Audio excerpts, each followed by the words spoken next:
Hello बच्चों, आप सभी का हमारे YouTube चैनल लर्नर्स अड्डा में बहुत बहुत स्वागत है।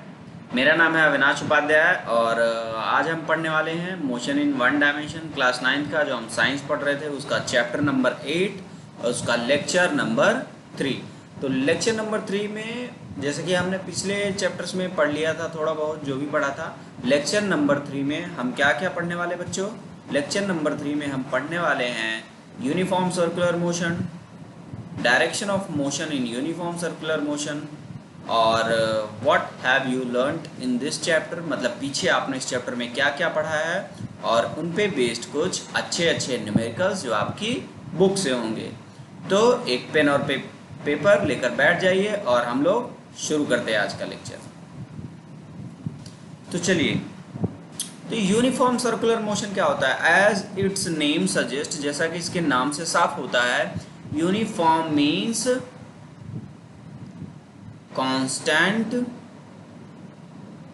स्पीड। जैसा कि इसके नाम से पता चलता है कि स्पीड कैसी होगी, कांस्टेंट होगी। तो uniform circular means motion of a body moving in a circular path at a constant speed. मतलब ये कोई सर्कुलर पाथ है जिसका सेंटर है ये, इस पे मतलब अगर कोई ऑब्जेक्ट मूव कर रहा है तो किसी भी पॉइंट पे जब हम इसकी स्पीड देखेंगे तो वो कैसी होगी? कांस्टेंट होगी। किसी भी पॉइंट पे स्पीड कांस्टेंट होगी। अच्छा बच्चों, स्पीड तो कांस्टेंट, चलो हमने मान लिया कि स्पीड कांस्टेंट है क्योंकि मोशन यूनिफॉर्म है, सर्कुलर है बट यूनिफॉर्म है, तो स्पीड तो हमने कांस्टेंट मान ली। बट वेलोसिटी का क्या वेलोसिटी कांस्टेंट होगी? यहाँ पे मैग्नीट्यूड तो कांस्टेंट होगा वेलोसिटी का। क्या वेलोसिटी का मैग्नीट्यूड तो कांस्टेंट होगा, बट क्या डायरेक्शन कांस्टेंट होगी? डायरेक्शन कांस्टेंट नहीं होगी बच्चों। जैसा कि देख सकते हैं आप, किसी भी पॉइंट पे आप जब देखेंगे, किसी भी पॉइंट पे देखेंगे तो वेलोसिटी की डायरेक्शन क्या है? बदल रही है। आप किसी भी पॉइंट पे देखेंगे तो वेलोसिटी की डायरेक्शन अपनी चेंज कर देता है। तो जो स्पीड है वो तो हमारी कांस्टेंट है, but our velocity is not constant as it is a vector quantity. क्यों कांस्टेंट नहीं है? वेक्टर क्वांटिटी, इसके पास मैग्नीट्यूड और डायरेक्शन दोनों होता है। मैग्नीट्यूड तो हमारा कांस्टेंट है बट हमारा डायरेक्शन कांस्टेंट नहीं है। तो जाहिर सी बात है, अगर वेलोसिटी कांस्टेंट नहीं है then it must have some acceleration, इसका कुछ ना कुछ एक्सेलरेशन होगा। इसीलिए that is why our velocity is not constant, so we can say that uniform circular motion, UCM को मैंने शॉर्ट फॉर्म लिखा है। यूनिफॉर्म सर्कुलर मोशन क्या है? एक तरह का एक्सेलरेटेड मोशन है। वाई अगर आपसे पूछ ले क्यों एक्सेलरेटेड मोशन है, क्योंकि इसका वेलोसिटी जो है वो कांस्टेंट नहीं है बच्चों। क्या नहीं है? वेलोसिटी कांस्टेंट नहीं है। That is why we can say that uniform circular motion is a form of accelerated motion. Have you got it? समझ गए होंगे आप लोग। आगे बढ़ें, चलिए आगे बढ़ते हैं। ठीक है, तो जाहिर सी बात है, वेलोसिटी है, वेक्टर क्वांटिटी है, तो इसकी कोई डायरेक्शन होगी, इसके एक्सेलरेशन भी आपको पता है कि वेलोसिटी एंड एक्सेलरेशन बोथ कैसी क्वांटिटी है बच्चों? Vector quantity. कैसी क्वांटिटी है? वेक्टर क्वांटिटी है। तो वेक्टर क्वांटिटी की क्या होती है? डायरेक्शन और मैग्नीट्यूड दोनों होता है। तो यहाँ पर हम वही देखेंगे कि क्या डायरेक्शन वेलोसिटी की होती है, क्या डायरेक्शन एक्सेलरेशन होती है सर्कुलर मोशन। तो आप जब भी किसी भी पॉइंट पे चेक करेंगे बच्चों, तो जो वेलोसिटी की डायरेक्शन होती है, वो हमेशा कैसी होती है? टेंजेंशियल होती है। टेंजेंशियल बोले तो, टेंजेंशियल का मतलब होता है कि जस्ट सर्किल के पेरीफेरी को टच करके निकल जाए, जस्ट सर्किल को टच करके निकल रही हो।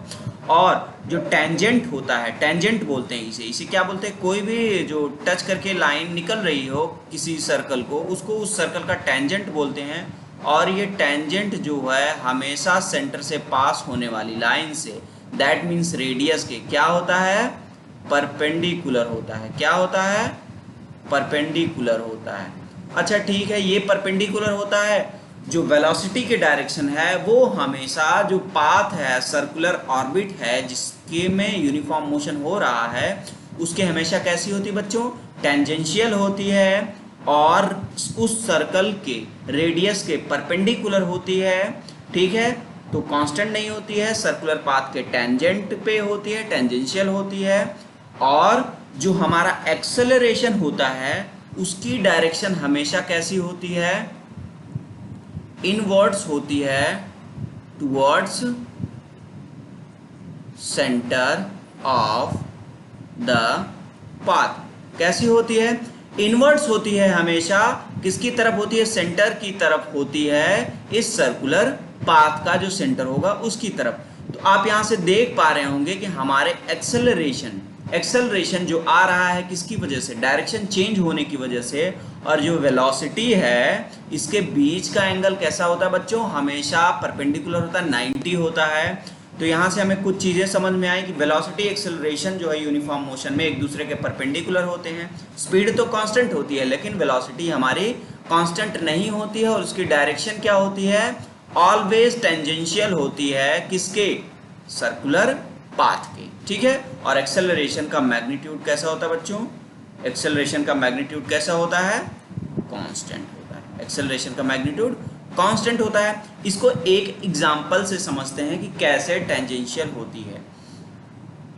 जैसे कि मान लेते हैं ये आप खड़े हैं, ठीक है, ये आप हैं, आपके हाथ में कोई रस्सी है और आप इस रस्सी को जोर से घुमा रहे हैं, ठीक है, जोर से घुमा रहे हैं, और आप इसमें क्या बांधे हैं, एक कोई पत्थर बंधा है, ठीक है, आप पत्थर बांध के इसको इस सर्कुलर पाथ में जोर से घुमा रहे हैं। अगर आपने कभी ये किया होगा बचपन में, हम लोग खेलते थे बचपन में, अपन लोग इसका खेलते थे बचपन में, तो जैसे मान लीजिए जो रस्सी है हमारी टूट जाती थी किसी पॉइंट पे, मान लीजिए कि ये रस्सी यहाँ पे हमारी आके टूट गई, ये रस्सी यहाँ पे हमारी आके टूट गई, तो जो हमारा पत्थर था जिस डायरेक्शन में मूव कर रहा था उसी डायरेक्शन में वो निकल जाता है एक स्ट्रेट लाइन में, स्ट्रेट लाइन में। तो इसी से हमारा समझ में क्या आता है कि जो हमारा ये ब्लॉक होता है, जो हमारा ऑब्जेक्ट होता है, वो हर पॉइंट पे इस सर्कुलर पाथ के टेंजेंशियल मोशन में होता है। इसका एक और बढ़िया सा एग्जांपल मैं आपको देता हूं, कोई एक डिस्कस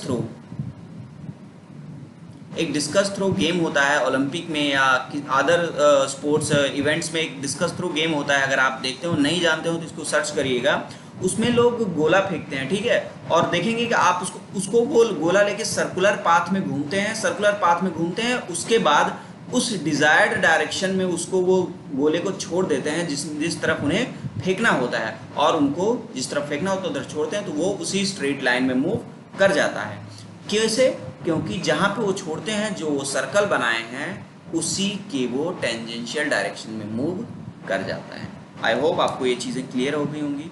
तो जो मैग्नीट्यूड होता है हमारा वेलोसिटी का, या सीधे बोले हमारी जो स्पीड होती है, उसका फार्मूला क्या होता है, 2πr डिवाइडेड बाई टी, जहाँ पे r हमारा क्या है, रेडियस है, किसका, रेडियस है उस सर्कुलर पाथ का जिस पे हमारा ये मोशन हो रहा है, t क्या है, कितना टाइम लग रहा है, और acceleration due to change in direction जो होता है वो क्या होता है, v² divided by r, v² divided by r।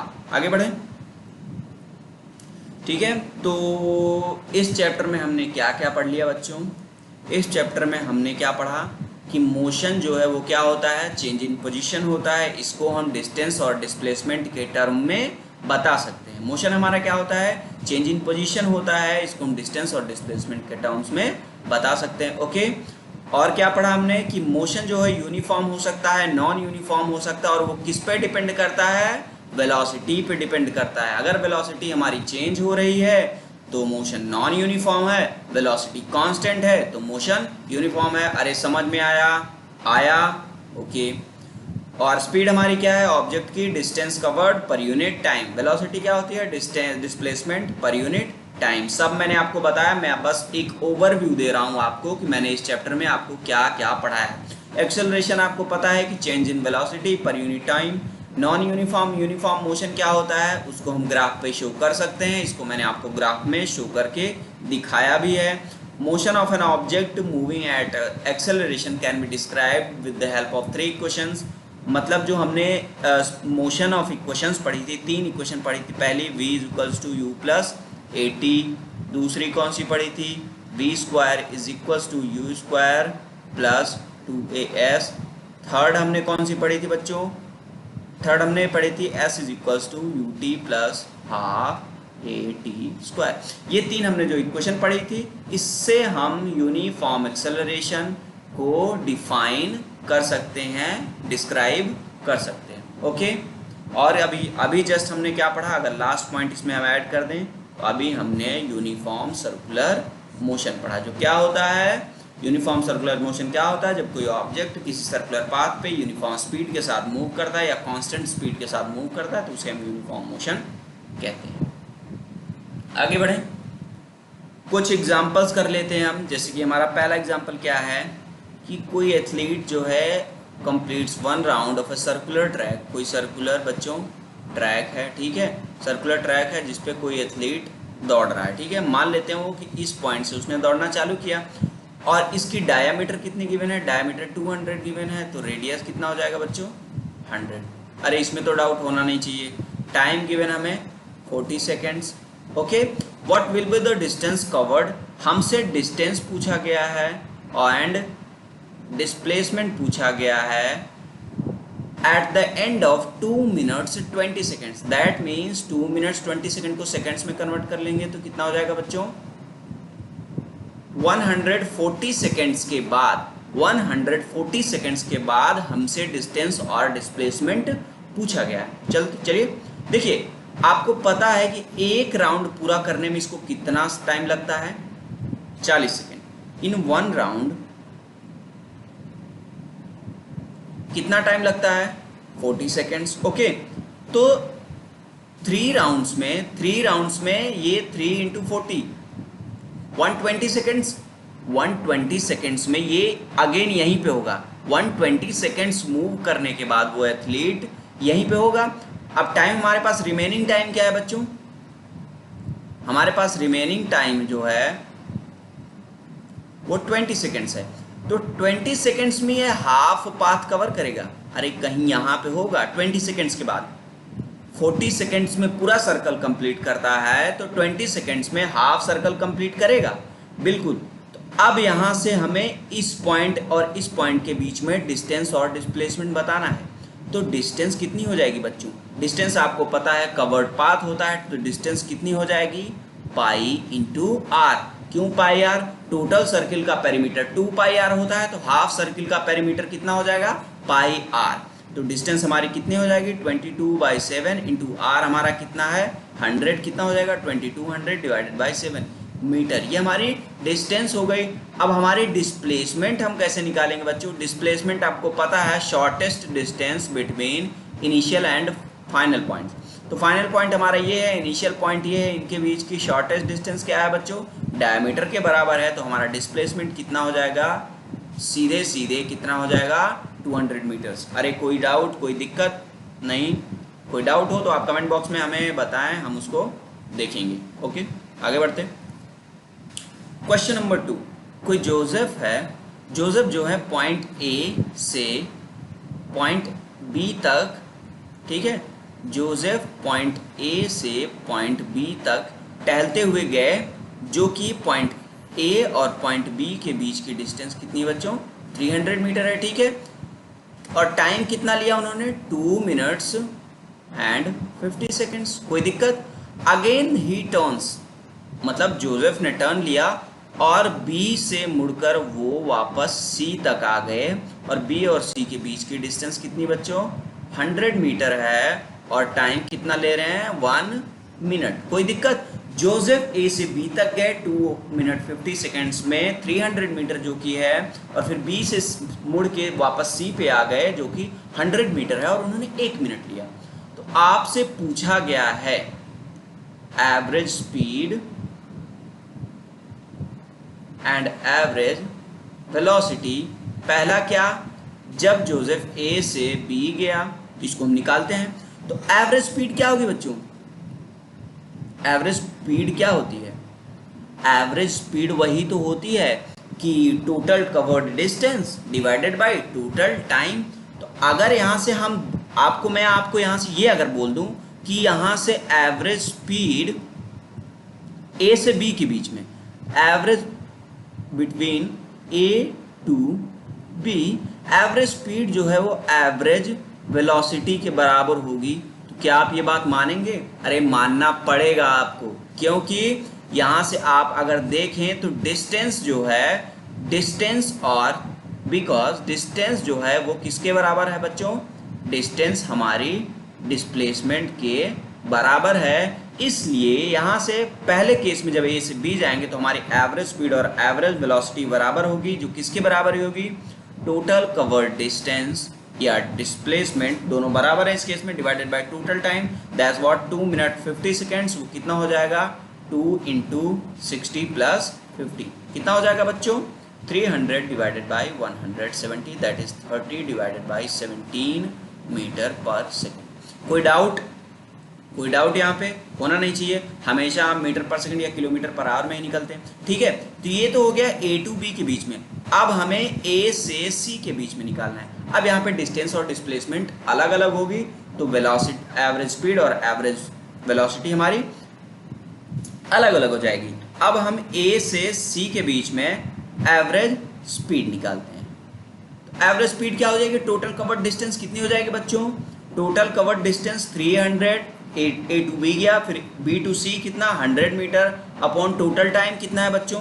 170 seconds ए से बी जाने में, प्लस 60 सेकेंड बी से सी जाने में, वो कितना हो जाएगा? 400 डिवाइडेड बाई 230 कितना हो जाएगा बच्चों? 40 डिवाइडेड बाई 23 मीटर पर सेकेंड। ओके, ये तो हो गया एवरेज स्पीड। अब एवरेज वेलोसिटी क्या हो जाएगी? एवरेज वेलोसिटी क्या हो जाएगी ए से सी में? डिस्प्लेसमेंट कितना है ए से सी के बीच में? डिस्प्लेसमेंट कितना है बच्चों? अरे 200 मीटर्स का है, क्योंकि डिस्प्लेसमेंट क्या होता है? Shortest distance between final to initial point. तो वो कितना हो जाएगा? 200 डिवाइडेड बाय टाइम तो उतना ही लगेगा, कितना? 230 सेकेंड्स कितना हो जाएगा? 20 डिवाइडेड बाय 23 मीटर पर। कोई डाउट? डाउट होना नहीं चाहिए, क्योंकि मैंने आपको एक एक चीज़ क्लियरली यहाँ पे मेंशन की है। डाउट होता है बार बार आप पीछे बैक करके वीडियोस देख सकते हैं, आपको इजीली कोई भी चीज़ समझ में आ जाएगी। आगे बढ़े, अगला क्वेश्चन। अगला क्वेश्चन पूरा पढ़ते देखते हैं। A driver of car travelling at a speed of 54 km/h applies the brake and accelerates uniformly in opposite direction. Opposite direction का means our acceleration is negative. Again car हमारी 5 सेकंड में रुक गई।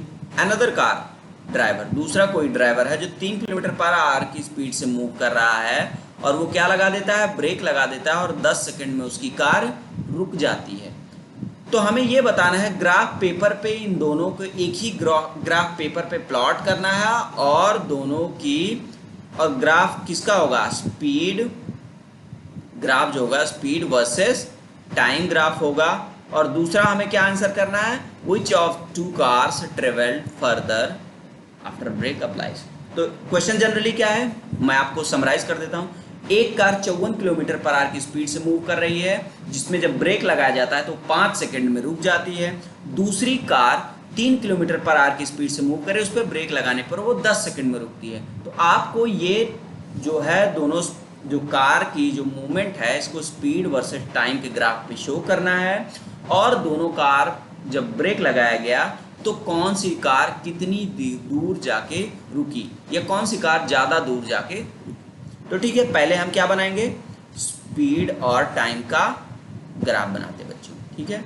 ये हमारी मान लेते स्पीड है, ये हमारा क्या है? टाइम है, ठीक है। तो पहले हम स्पीड और टाइम को मीटर और सेकंड में, स्पीड को हम मीटर पर सेकंड में कर लेते हैं। तो कार 1 की स्पीड जो है वो 54 × 5/18 दैट इज 15 मीटर पर सेकेंड। कोई डाउट? 18 1 जा 18 3 जा। तो स्पीड ऑफ कार 2 कितनी बच्चों? 3 × 5/18 दैट इज 5/6 मीटर पर सेकेंड, और टाइम दोनों में सेकेंड्स में गिवन है। तो हम कार 1 का देखेंगे कि स्पीड कितनी बच्चों? मान लेते 15 है, ठीक है। 15 है, और टाइम पे वो कितने टाइम पे आके रुक गया? 5 सेकेंड्स पे, ठीक है। लेकिन स्पीड जो कार 2 की स्पीड है वो कितनी है? 5/6 है, लेकिन वो कहाँ पे जाकर रुक रही है? कहीं 10 सेकेंड्स पे, कहीं 10 सेकेंड्स पे, ठीक है। तो ये तो हमारा, मैंने आपको ये ग्राफ पेपर, अगर आप खरीदेंगे ग्राफ पेपर पे, आप इसको और एक्यूरेटली बता सकते हैं, दिखा सकते हैं। ठीक है, मैंने आपको बस एक ओवरव्यू दिया है, मैंने नंबर्स यहाँ पे लिखे नहीं, मैंने बस आपको ओवरव्यू दिया है कि एक अंदाजा लगाए कि ये कहाँ पे हो सकता है, ये कहाँ पे हो सकता है, ये कहाँ पे हो सकता है और ये कहाँ पे हो सकता है। अब हमें ये बताना है कि कौन सी कार ज़्यादा दूर जाके रुकेगी। तो पहला तरीका हमारा क्या है कि हम वो फार्मूला लगाएं और उससे कैलकुलेट करें। तो उसके लिए हम क्या करेंगे, मान लेते हैं कार 1 में पहले हम क्या निकालेंगे, एक्सेलरेशन निकालेंगे, v equals to u plus a t लगाएंगे, मोशन की इक्वेशन आपको पता है, v फाइनल वेलोसिटी है, u इनिशियल वेलोसिटी है, a एक्सेलरेशन है, t टाइम है। तो फाइनल वेलोसिटी क्या हो चुकी थी बच्चों, 0। इनिशियल वेलोसिटी कितनी थी, 15 मीटर पर सेकेंड प्लस a, और हमें टाइम कितना गिवन था, 5। यहाँ से हमारा एक्सेलरेशन कितना आ गया, -3 मीटर पर सेकेंड। कोई दिक्कत, एक्सेलरेशन -3 मीटर पर सेकेंड आया तो यहाँ से फिर हम क्या निकाल सकते हैं, फिर हम निकालेंगे डिस्प्लेसमेंट, कितना डिस्प्लेस हुआ, कितनी दूर जाकर रुकी। इसके लिए हम s equals to u t plus half a t square लगा सकते हैं। s ये हमारा कितना हो जाएगा बच्चों, u हमारा कितना था, u हमारा 15 था, t हमारा 5 था, ये कितना हो जाएगा 75 प्लस हाफ इंटू a हमारा -3 है, t हमारा कितना है 5 है, तो कितना हो जाएगा 25। तो s हमारा कितना है बच्चों 75 माइनस हो जाएगा 75/2, s हमारा 75/2 आ गया। ऐसे ही सेम फॉर कार 2 की आप कैलकुलेट करेंगे तो कुछ आएगा, फिर आप कंपेयर कर सकते हैं। और इसका मैं आपको सेकंड मेथड बताता हूं जो आपको लगाना है, आपको मैंने क्या बताया था, जो ग्राफ होता है, स्पीड टाइम का ग्राफ होता है, उसके अंडर का एरिया हमको क्या देता है, डिस्प्लेसमेंट का मैग्नीट्यूड या डिस्टेंस के बारे में बताता है। डिस्प्लेसमेंट का मैग्नीट्यूड या डिस्टेंस के बारे में बताता है। तो सेकंड मेथड हम दोनों का एरिया निकाल लेंगे तो दोनों की हमें डिस्टेंस मिल जाएगी और उसी को हम कंपेयर कर लेंगे। तो हम पहले फॉर कार 1 के लिए निकालेंगे। तो ट्रायंगल का एरिया क्या होता है, हाफ बेस कितना है बच्चों 5, हाइट कितनी है 15, कितना हो जाएगा 75/2। ये तो हो गया कार 1 के लिए। कार 2 के लिए भी हम यही लगाएंगे, हाफ बेस कितना है बच्चों 10, हाइट कितनी है 5/6, 2 5 जा तो कितना हो गया 25/6। तो आपको दिख रहा होगा कौन ज़्यादा दूर गया, तो कार 1 की डिस्प्लेसमेंट जो है, कार 1 जो है वो डिस्टेंस ज़्यादा चला है किससे, कार 2 की डिस्टेंस से। समझ में आया।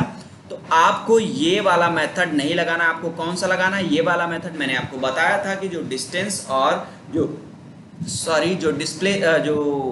स्पीड और टाइम का ग्राफ होता है उसके नीचे का एरिया हमें किसकी जानकारी देता है, किसकी इंफॉर्मेशन देता है, डिस्टेंस के मैग्नीट्यूड की। तो हम दोनों का एरिया निकाल लेंगे और उसको कंपेयर कर लेंगे। तो एरिया निकालने के लिए आपको ट्रायंगल दिख रहा है, या जो भी फिगर बनेगा, जरूरी नहीं हमेशा ट्रायंगल बने, रेक्टेंगल बन सकता है, सर्कुलर बन सकता है, कोई इरेगुलर शेप बन सकता है। तो आप उसका एरिया निकालेंगे और एरियाज कंपेयर कर लेंगे। क्लियर है, आगे बढ़ते हैं।